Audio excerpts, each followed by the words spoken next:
April மாதம் 26ஆம் தேதி முதல் 18 மாதத்திற்கு சில சவால்களை சந்திக்க வேண்டிய நேரம் ரிஷபராசிக்கு.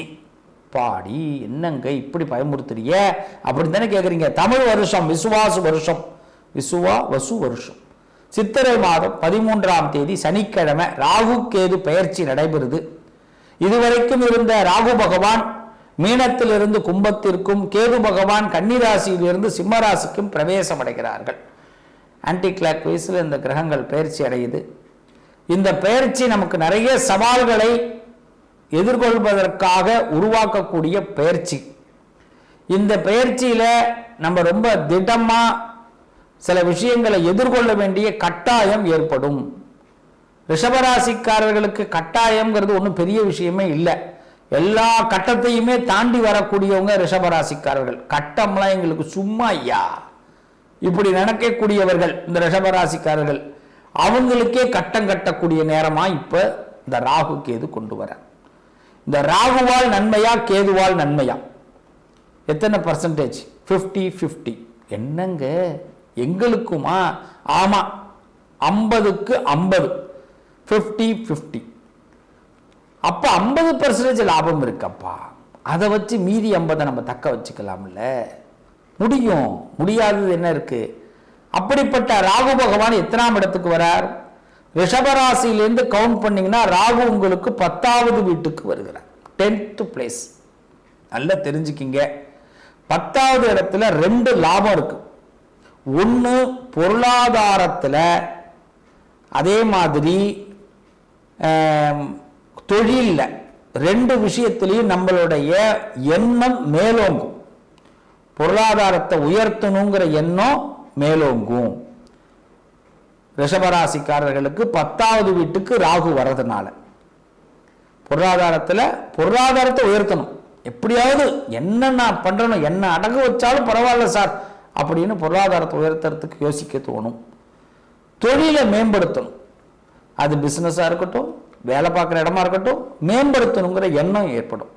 இது பிளஸ். மைனஸ், இந்த ராகுவால பண விரயம் ஏற்படும். நல்ல கவனிங்க, பார்த்து செலவு பண்ணுங்க. இன்னைக்கு நான் பேசுறத நல்லா தெரிஞ்சுங்க. ஏப்ரல் 26லேருந்து என் ஞாபகம் தான் உங்களுக்கு வரணும். என் ஞாபகத்தை வச்சு என்ன பண்ண போறீங்க அப்படின்னு கேட்குறீங்களா? நட்டம் வராது.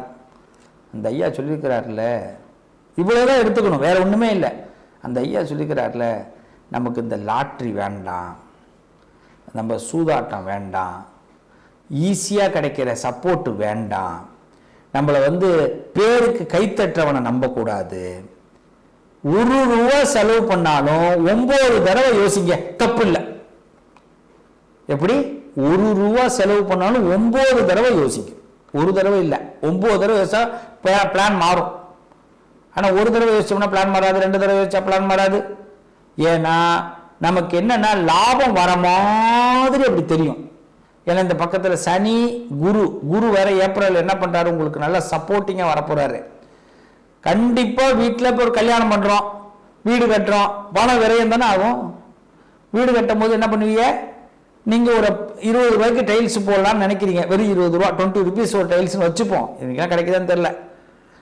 அவர் இன்ஜினியர் சொல்கிறாரு, ஒரு 35 ரூபாய்க்கு டைல்ஸ் ஆனால் சூப்பராக இருக்கும் சார் அப்படின்றார். கடைக்கு போறீங்க, கடைக்காரர் சொல்றாரு, சார் 35க்கு இப்படி ஒரு டைல்ஸ் இருக்கு சார், 42க்கு ஒரு டைல்ஸ் இருக்கு சார், நீங்க எதை சார் விரும்புறீங்கன்னா மனசு எப்படி இருக்கும்? 42 மேலே தான் கண்டு வரும், 35 டம்மியா போயிடும். புரியுதா? இப்போ என்ன ஆகும்?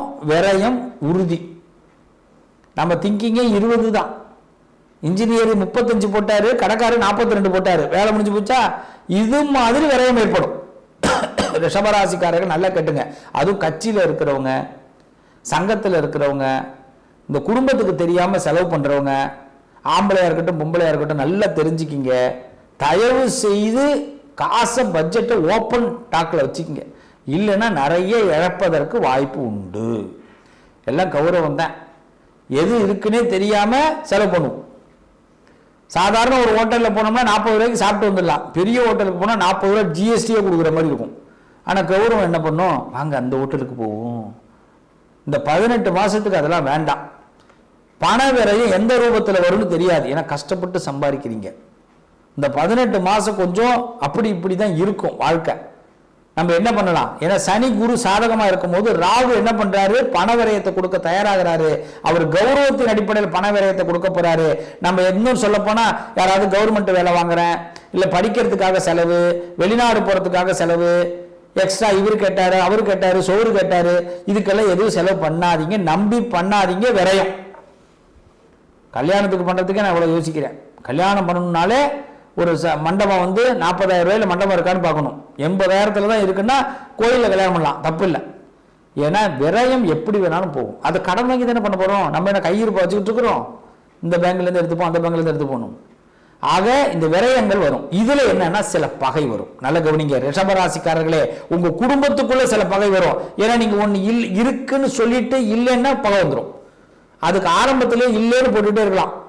போடுற ஜாலராவே இல்லை இல்லை இல்லை, அது முடிஞ்சிடும்.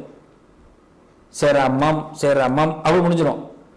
நீங்க வீட்டில் குடும்பத்தில் உள்ளவங்கள்ட்ட எல்லாம் ரிஷபராசிக்காரவங்க, நான் உனக்கு இதை பண்ணிடுறேன், அதை பண்ணிடுறேன், அதை செஞ்சு கொடுத்துட்றேன், இதை செஞ்சு கொடுத்துட்றேன் ஆரம்பத்தில் போட்டுட்டு இந்த 18 மாசம் என்ன ஆகும் அப்படின்னா அதை செயல்படுத்த முடியாம தவிப்பீங்க. பணப்பிரச்சனை வருது.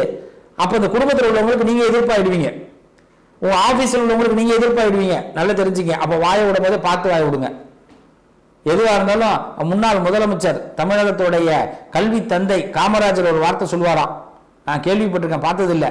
ஆகட்டும் பார்க்கலான்னு வரான். அந்த வார்த்தையை மனசுல வச்சுங்க. யாரு கேட்டாலும் ஆகட்டும் பார்க்கலான்னு சொல்லுங்க. பெரியவங்க சொன்னதெல்லாம் இந்த இடத்துல தான் நமக்கு பதிவு பண்ணணும்.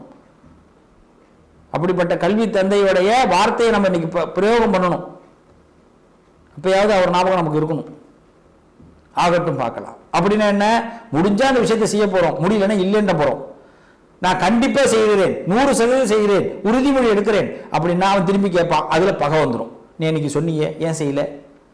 அதனால ரிஷபராசிக்காரர்கள் பகையை ஏற்படுத்திக்காம இருங்க. அன்பு சகோதரனா உங்களுக்கு இந்த பதிவை நான் பண்ணிடுறேன். அடுத்தது இதுக்கு என்ன பண்ணலாம்? ரொம்ப சிம்பிள். துர்க்கை வழிபாடு அவசியம்.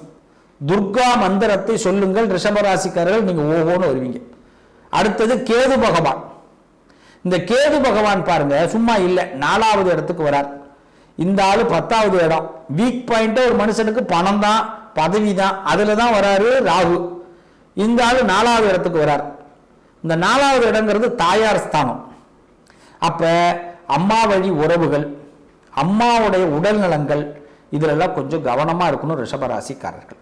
அம்மாவுக்கு உடம்பு சரியில்லாம போகலாம். அம்மாவுடைய உடல் நலங்களை கவனமா பார்த்துக்கணும், அவ்வளவுதான். நல்லா இருக்கிறாங்க அம்மா, ரிஷபராசிக்காரருடைய அம்மா நல்லா இருக்காங்கன்னா திடீர்னு சிக்காவுவாங்க. ரொம்ப கவனமா இருக்கணும்ல, அவ்வளவுதான். ஒரு ஃபுல் செக்கப்பு.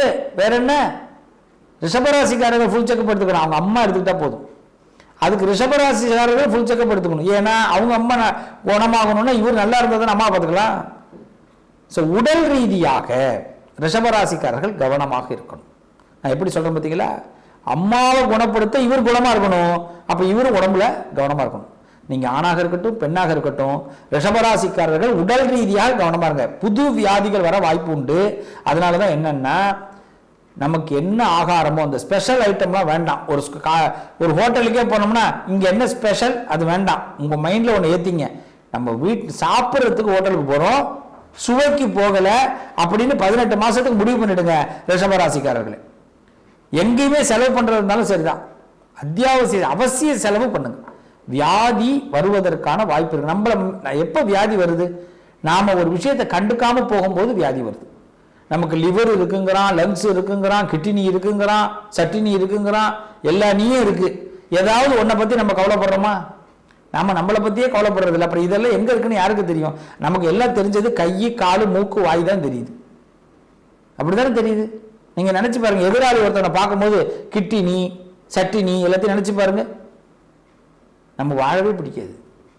நம்ம என்னைக்காவது திங்க் பண்ணணும். ஒரு காஃபி குடிக்கும் போது நம்ம லங்ஸுக்கு இது ஓகேவா, நம்ம கிட்னிக்கு ஓகேவா, லிவருக்கு ஓகேவா, அவ்வளவுதான்.